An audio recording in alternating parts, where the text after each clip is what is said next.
Vamos a hablar, Mauro, ¿con quién?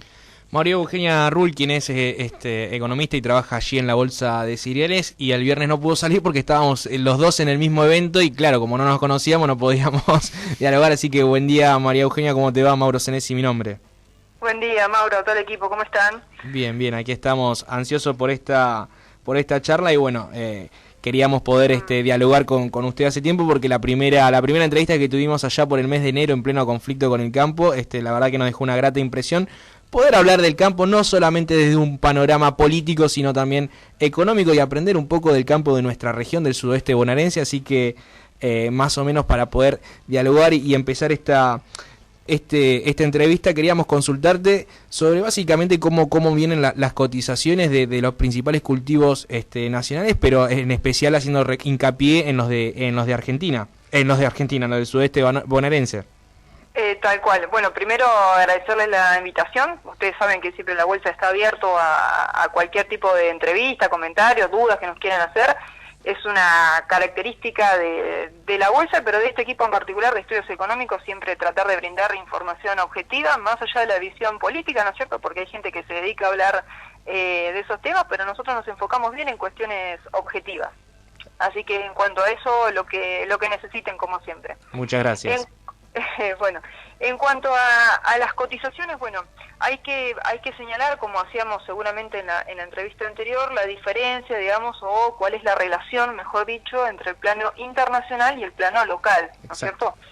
En la mayoría de los cultivos, o al menos las grandes commodities, que son los 5 principales cultivos de los cuales solemos hablar, estamos hablando de granos gruesos, como son la soja, el maíz y el girasol, y la fina, que es trigo y cebada. No en todos, pero en la mayoría de esos cultivos siempre tenemos como referencia el mercado de Chicago. Esto que digo principalmente aplica para soja, para maíz. En el caso del girasol uno mira qué está pasando con el mercado de Rotterdam. En el caso de la cebada, ahí se complejiza un poquito más la situación, porque hay que mirar qué está pasando con la cebada cervecera por un lado y con la forrajera por el otro. Y para el caso de trigo también volvemos a Chicago. Bien. Lo que se venía observando ya hace meses, digamos, venimos con una tendencia claramente positiva, principalmente con lo que venía ocurriendo con soja y maíz. El trigo también, aunque en menor escala, pero venimos con, la verdad, con una tendencia realmente positiva. El principal grano, digamos, del que se está hablando, digamos, en el mercado, que es lo que viene pasando, es la soja, ¿no es cierto?, la que viene siendo noticia, ya con los últimos informes de Luzda, en cuanto a, bueno, el poco stock que tiene Estados Unidos. Tenemos un Estados Unidos que tuvo una muy buena producción de soja, pero con un stock, digamos, muy bajo, queda realmente poca soja, y el principal driver te diría prácticamente todos los mercados es China, una China muy activa, haciéndose de soja, haciéndose de maíz, de lo propio ocurrió con girasol, y también en el caso de la cebada. Entonces, ese es principalmente el driver que está moviendo todos los mercados, ¿no es cierto? China y, bueno, algunas particularidades de cada mercado, como te contaba, la soja con el poco stock. Así que esa es la tendencia. Pero, a raíz de esta entrevista que vos nos ibas a hacer, que como decíamos el viernes la tuvimos que lamentablemente que cancelar, estuvimos averiguando con algunos corredores locales, bueno, cómo viene, ¿no? Cómo venía la comercialización. Sobre todo de fina, ¿no? Nuestra región, como sabrán, somos fuertes en la producción de fina, sobre todo, estamos hablando de trigo y cebada. Y lo que nos contaban distintos agentes, ya les digo, de la cadena comercial, es que en trigo lo que ocurrió es que se llegaron a cotizaciones realmente muy buenas, hace algunas semanas atrás, y luego esa cotización de a poquito empezó a corregirse a la baja, ¿no es cierto? Eso es muy normal en los mercados, en los cuales cuando uno llega a un pico, luego viene una pequeña corrección, que incluso en algún caso puede llegar a directamente un cambio de tendencia. Sí. Que bueno, no pareciera ser este caso, no estamos hablando de cambio de tendencia, pero sí una baja en la cotización. Entonces, eso enfrió un poco el mercado. Muchos productores, obviamente, lo que hacen es tratar de esperar a ver si vuelve a subir, ¿no es cierto? Digamos, uno se queda en el productor, digamos, se queda en esa situación de, bueno, bajó un poquito, espero a ver si vuelve a subir, a ver si vuelve a repuntar, a ver si puedo vender.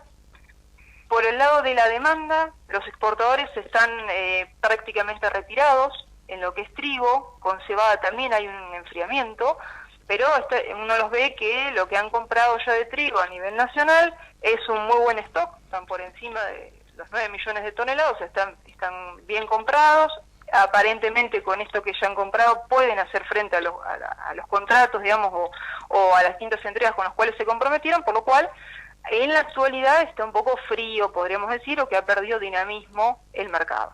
Así que eso es como un primer panorama que les puedo contar de cómo vienen los mercados, haciendo foco en la fina, ¿no? En trigo y cebada. Te prometo que ya volvemos a la parte económica, pero te hago una consulta sobre cuáles son las épocas en las que se siembra y la que se cosecha los cultivos de la cosecha fina, digamos. La fina. Sí, por Bien. favor.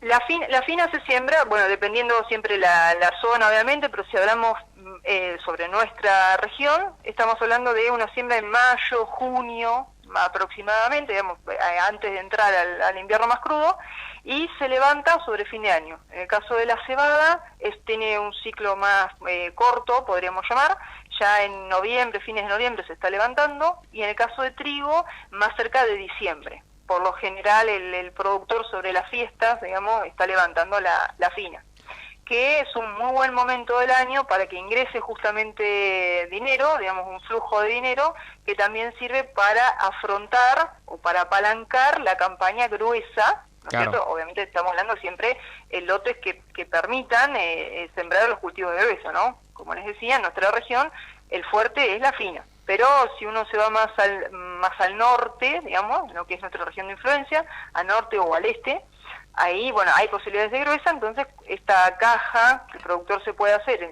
sobre fin de año es realmente importante en ese sentido.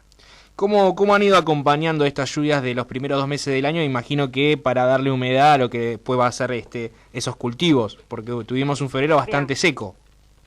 Sí, bueno, de todas maneras, digamos, me voy un poquito más atrás en el tiempo a cómo cerró la campaña fina, digamos, estamos hablando de diciembre del 20, sí. La fina en nuestra región, y relacionado con el clima, ¿no? La fina cerró realmente muy bien, con subas en la producción del orden del 30%, si mal no recuerdo, tanto en trigo como en cebada, justamente por las buenas lluvias que veníamos acumulando. Es decir, el registro fue bueno, incluso si comparás con lo que pasó a nivel nacional, con trigo, bueno, no fue una muy buena campaña a nivel nación. Cerramos con 17 millones de toneladas, cuando el año anterior habías estado casi en 19. Pero nuestra región, por suerte, tuvo un régimen de lluvias mejor. Entonces, digamos, tuvimos algunos registros en ese sentido. Obviamente, siempre para cargar los perfiles, como te digo, estamos muy cerquita de iniciar la campaña fina, van a hacer falta más precipitaciones en ese sentido. Pero bueno, digamos que hemos tenido años peores.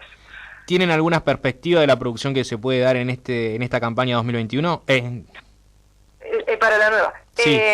Mira, primero es muy temprano primero es temprano para hablar de superficie, digamos, porque digamos, todavía no tenemos un número final y mucho menos podemos hablar de rinde de producción. Es temprano. De todas maneras, en términos generales, lo que se espera es un incremento en la superficie de cebada. Ya les digo, esto es todo muy tentativo, es muy temprano, pero es posible que la superficie de cebada se incremente, sobre todo por la buena perspectiva que tiene en cuanto a precios. Digamos, tenemos una cebada forrajera con un precio que está muy competitivo realmente con respecto al trigo. Y te estoy hablando de cebada forrajera, ni siquiera de la cervecera, que obviamente la cervecera siempre, cumpliendo con los estándares de calidad que se solicitan, tiene un plus en su valor. Pero viene bien la cebada, entonces es posible que se incremente la superficie. Es todo lo contrario a lo que pasó con la campaña anterior, ¿no? Sí, sí. ¿Qué pasó? Cuando estábamos sembrando la campaña anterior, esta misma fecha, incluso un poquito más adelante, estábamos con pleno brote de COVID, bueno, ahora también no, pero estamos hablando de que recién se desataba esta situación de pandemia, Europa confinada, nosotros también, y bueno, la cebada cervecera, como ustedes saben, el principal lugar de consumo es un ámbito social, un ámbito de reunión. Entonces, eso obviamente, claro, perjudicó notablemente lo que es la cotización de la cebada. Pero bueno, para esta campaña esperamos, como les decía, más superficie.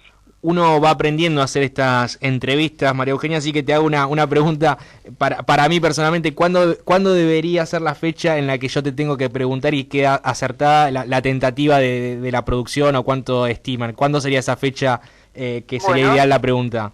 Vamos a estar haciendo el lanzamiento de campaña fina, que seguramente se lo vamos a estar comunicando, y ahí podemos hacer una nota, y ahí sí el equipo de estimaciones agrícolas, que son quienes elaboran estas estimaciones. En mi caso, estamos hablando con el área de estudios económicos, digamos, la pata económica. Claro. Los agrónomos son quienes hacen estas estimaciones, y yo estimo que vamos a estar sobre el mes de mayo aproximadamente. Estamos definiendo la fecha, no sé si será sobre mediados o fines de mayo, porque estamos en un momento de muchos proyectos en cuanto a la bolsa.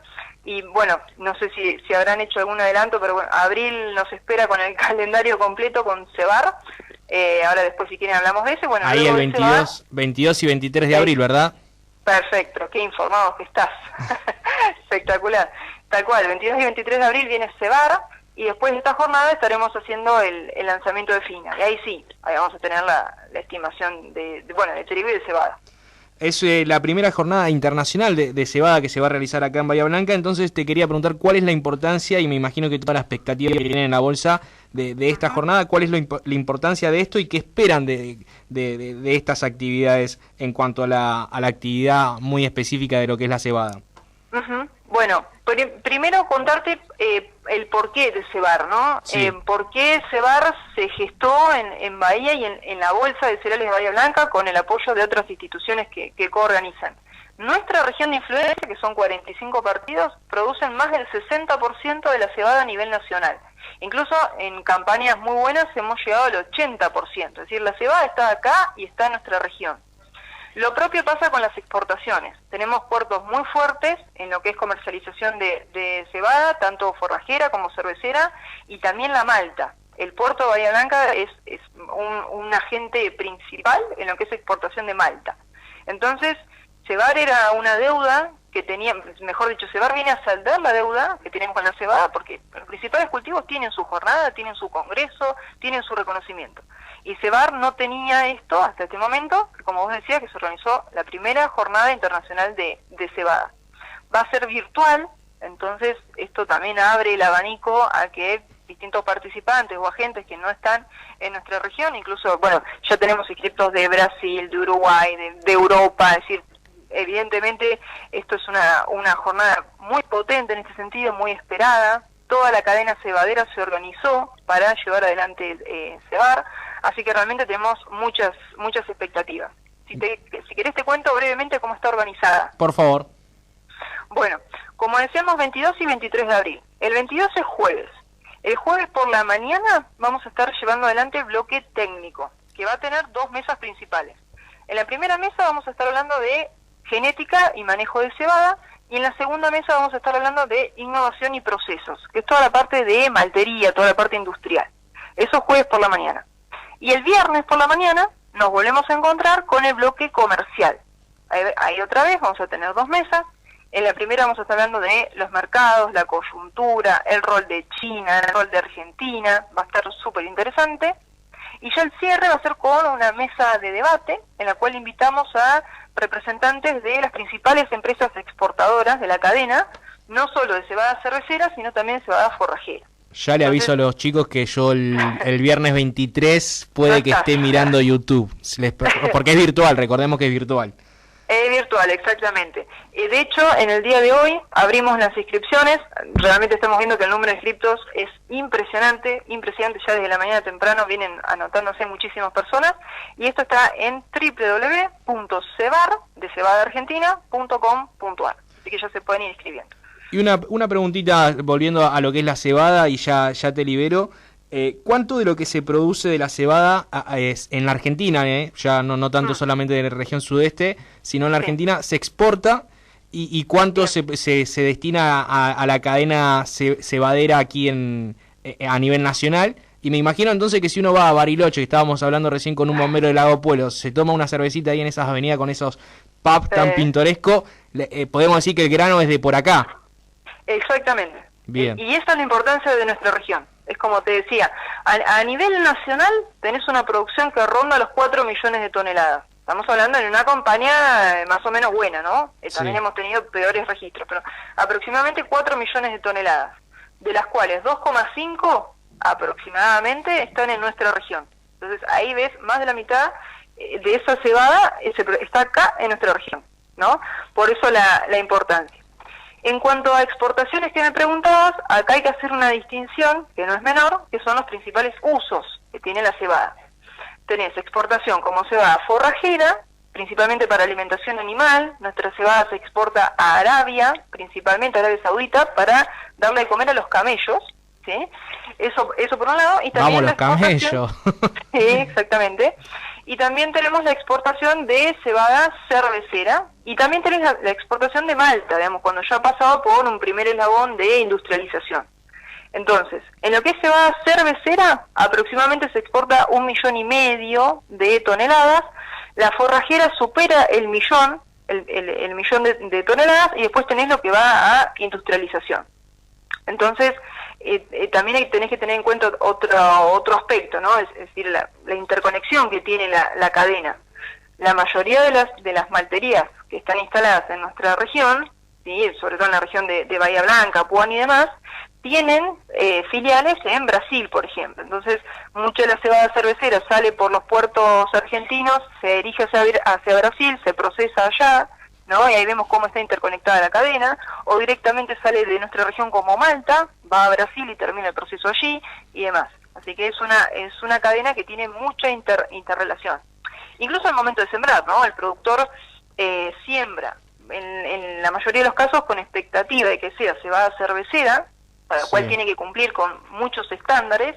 De esto vamos a estar hablando en Cebar, pero a lo mejor si ese estándar no se puede cumplir, por calibre, por germinación o por alguna otra cuestión, va al circuito forrajero. Entonces la cebada tiene esa versatilidad que por ahí no te da otro cultivo, ¿no?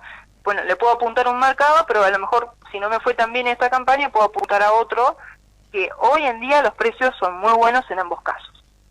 Así que ese es más o menos el panorama de cómo se comercializa, o cuál es el circuito de comercialización de la cebada. Bien, María Eugenia, ya te libero. Lo que sí, mencionaste Brasil, y como esta es una zona de cosecha fina, como ya bien aprendimos, me gustaría, si tendrás algún contacto, poder dialogar prontamente sobre lo que es algo que ha generado mucho ruido del trigo transgénico en la Argentina, un desarrollo de biotecnología nacional, pero que no se puede reglamentar porque hay algunos resquemores con otros países que no lo aceptarían y demás. Así que si podemos generar ahí una nota, te lo agradecería, si tenés algún contacto para brindarnos. Perdón que te lo esté comprometiendo al aire, ¿eh? No, bueno, la cuestión del HB4, estás hablando vos, que lo desarrolló Bioceres, sí. Es un tema para debatir, y en este caso te vamos a poner en contacto con la gente de Argentrigo. Nuestra gerente, Alicia Ruppel, es parte de Argentrigo, y ellos, bueno, tienen una visión y seguramente pueden explicar con más detalle este tema. Lo que vos contás es, digamos, el principal problema del HB4, que justamente, ¿no?, si no lo acepta el principal país de destino de tu trigo, que es Brasil, bueno, ahí tenemos un problema, ¿no? Claro, porque, ¿para qué vamos a producir algo que no lo podemos vender? El problema sobre todo tiene que ver con, no sé si la palabra que uso es la correcta, pero la contaminación que puede ocurrir en algún, digamos, si vos tenés trigo, el trigo normal, por así llamarlo, que nosotros producimos, se llega a contaminar, entre comillas, con un solo grano de este transgénico, el embarque entero que llega a un destino en el cual no está aprobado este trigo transgénico, puede ser directamente, lo devuelven básicamente al origen. Entonces, toda la cadena de comercialización tiene sus particularidades, ¿no? Digamos, no se pueden mezclar bajo ningún punto de vista. Entonces, si uno avanza en la producción de esta variedad y no es aprobada por el principal destino, ahí surge un conflicto, bueno, importante. Exacto. Así que, bueno, vamos a ver si te ponemos en contacto con Alicia o con algún otro integrante de la cadena. Bueno, muy amable, María Eugenia, y bueno, que tenga muchas buenas semanas, y muchas gracias por esta nota, y perdón por lo del viernes, entonces. No, a ustedes, me disculpen, no, que no pudimos salir el viernes. Que tengan muy buena jornada. Igualmente. Hasta luego. Bien, ahí pasaba la palabra de María Eugenia Rull, de la Bolsa de Cereales de Bahía Blanca. Nosotros vamos a una pequeña tanda y ya volvemos. Ahora no tenés excusa, sé parte de la radio, sé parte de tu radio.